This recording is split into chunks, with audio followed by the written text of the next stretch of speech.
Okay, so technique part one. We have been talking about head control, shoulder, okay? We've talked about tripod to 3/4, tripod to knee cut, kick the knee if I need to, and come around. This week, what did we add to it? We added the safety net, the lapel game, right? So we were here. Remember, I never really want to take my weight off because he could oop it back, so I'm always kind of smashing, and if I need to turn to get my hand in, I'm still keeping my body mass over the top. We talked about this, transferring under. This acts in replace of my underhook, so that when I am doing like a tripod or a shin press, I can use my hand to open, kick, come to the side, and I still have my safety net. Today, we're gonna do something a little bit different. Very first thing, normally I would have crossface and underhook, right? So we've been running the first 6 months we've been here. Crossface and underhook. This time before I tripod, just like on Monday, before I tripoded, I transferred the lapel. So we did one extra thing before our tripod. Today, we're gonna do the same thing. I am gonna, believe it or not, I'm gonna let go of my head control. I'm gonna dig an underhook on the arm that's closest to the side that my hips are on. So I'm here. I'm gonna bring my hand in. I like to bring my palm towards my chest, find the armpit and get my hand to the mat. And then I don't just get an underhook. The idea is to make him signal touchdown or even bring his elbows up. The reason why is I don't want his arms to be able to come down and play with my legs. So I'm in my crossface. I'm gonna dig my underhook. If I can't just lift it up, remember I can do the finger walk, Adam's family. Boom. Some people will gable. Some people will get their arms up and they'll grab the top of the head. As long as his arms are up and can't get to my legs, I'm totally fine. I can post, drop my head. I'm gonna tripod to 3/4 mount. Tripod, shake him if I have to. 3/4 mount, get my knee to the mat and staple. Now, this hand that I dug the underhook, I'm gonna keep going. And what I wanna do is, it's very rare that I'm gonna pop his elbow in front of my head, I'm gonna meet resistance. I wanna take my head and I wanna trap his elbow. Now all I have to do is circle around and get my gift wrap. I can do it a single hand, but the holy grail of what we're looking for is to get to my Kimura grip. So I have the gift wrap with the Kimura and I keep it nice and tight. Now, rotate. Once I get him here, it's our simple chair sit, guys, very similar to what we've done for pull and roll. I take my knee, I bring it high up on his back, not here by his hip, high up on his back, and I have no space in between. Now as my hips roll down, it's called a chair sit. I sit him up, tuck in behind him, roll, set my top hook. I never even pass the guard. He has me in a half guard. Technically, he has me in what's called a quarter guard since he's below my knee. I am in 3/4 mount. He is in quarter guard. Those are just fancy names. I'm still in a half guard. He's still half in my guard. I'm still half out of his guard. So we start from our standard top half guard. I'm gonna dig my underhook and make him signal touchdown. I can lock my hands if I want. Now I'm gonna tripod, get to 3/4. Now I need to beat the elbow. I drive my hand, get my head on the other side, use my head to scoop. My hand's already here. I hit my gift wrap. I can post with here if I want, but my strong suggestion for you guys is to come under and get my full-on Kimura grip. Hold him tight. Last thing, hike the knee. As my butt drops, I sit him up.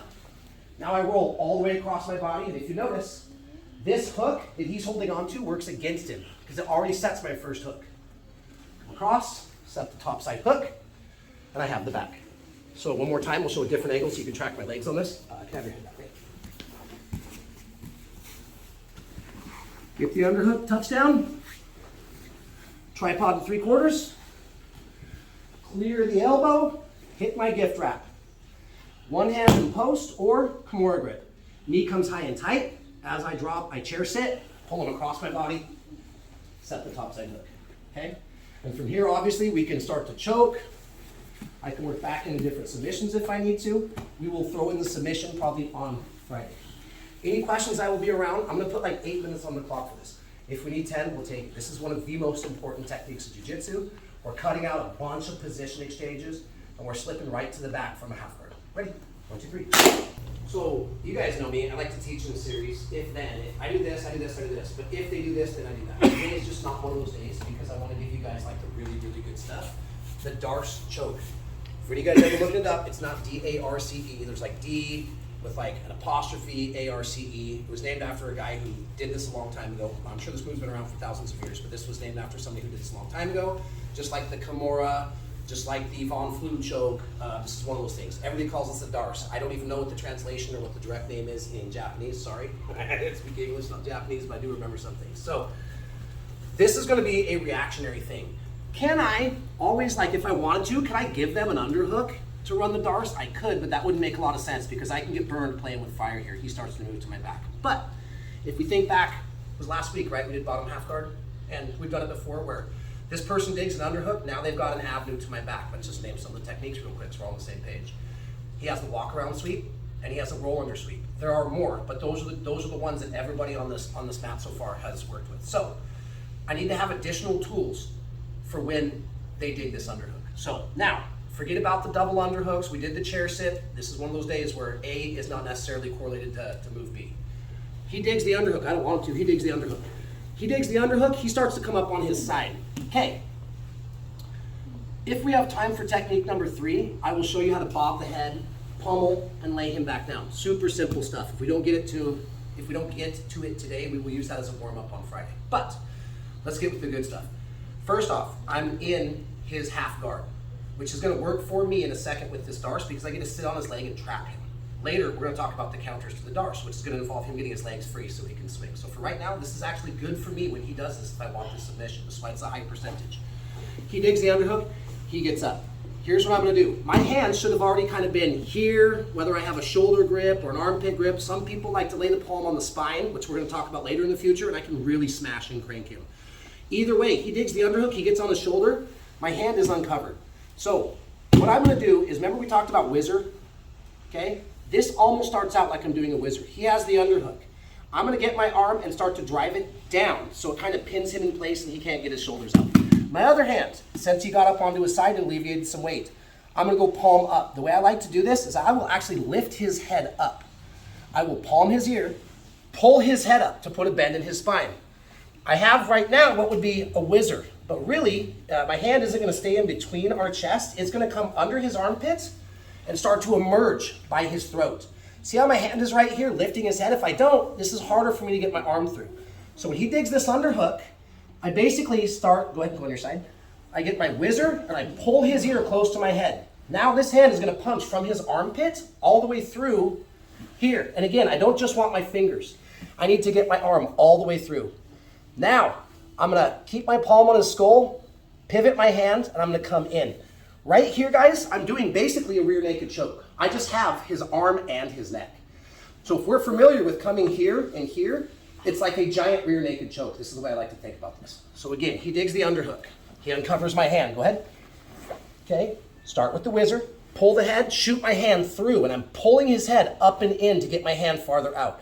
Now, if I let go, he puts his head back, so I keep pressure on his head. I like to keep this as a pivot point, and I raise my elbow. Now I just drive it in to the rear naked choke. Now, sorry, Aaron, rotate with me a little bit. So I'm kind of up. I've got to kind of get my weight off of him to dig and to lock. Now what I'm going to do is I'm going to keep my legs together, and I'm literally going to sprawl out. I want to keep him on his side because now my body pressure is going to start to smash. This bone in my forearm, along with my body weight, I'm going to be smashing and cutting down his carotid artery. I just happen to be using this to fix the position. So if you find yourself sitting up here squeezing, you may get the tap. But what I want to do is bring my hands close to my mouth, sprawl out and drop my hips, and all my weight is on my chest. Now I flex, squeeze, and start to count. So all that talk, let's run it from this way. He digs underhook. I'm going to pummel in, fix my hands, bring them close, sprawl out to keep my chest weight, and I start to flex and squeeze. In a perfect world, this bone right here in your wrist, this bone right here is going to be cutting across his neck. Okay, so again, he goes underhook. Drive it under, lift his head high and tight. Keep the hand here, elbow up. Come in. Sometimes we'll get to here. If I have to walk my hands, so be it. Now it's just like a rear naked choke. I bring my hands close to my mouth. I sprawl out to keep my body weight, and now I start to flex and squeeze. Okay, one last time to medium speed. He digs, I come in, pivot, I lock it up, I sprawl, now I flex and squeeze. And see, I'm dropping my body weight down and using that bone in the wrist to cut down the artery that carries blood in and out of his brain. I will admit, this favors people with longer arms, okay? If it's not your jive today, that's fine, we can modify it later, but at least give it the old college try this first time. The Darce choke from top half guard. Ready? 1, 2, 3. Okay, this last one, I'll show it twice real quick. If you have questions, we're literally just gonna run this. We won't even put a time on the clock. You do this 10 times, your partner does this 10 times, we'll grab water and roll. Should only take a minute. There are multiple ways to deal with this, right? Just take a real quick trip down memory lane. He digs an underhook. I can hit Kimura, one arm Kimura. I can open pass. I can finish. So we've talked about some of these things this last week. He digs an underhook, okay? I can go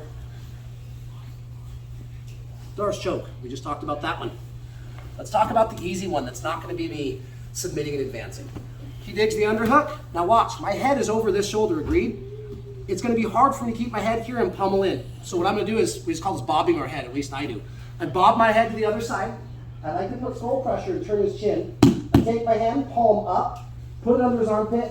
As soon as my hand hits the floor, I come back and I reestablish.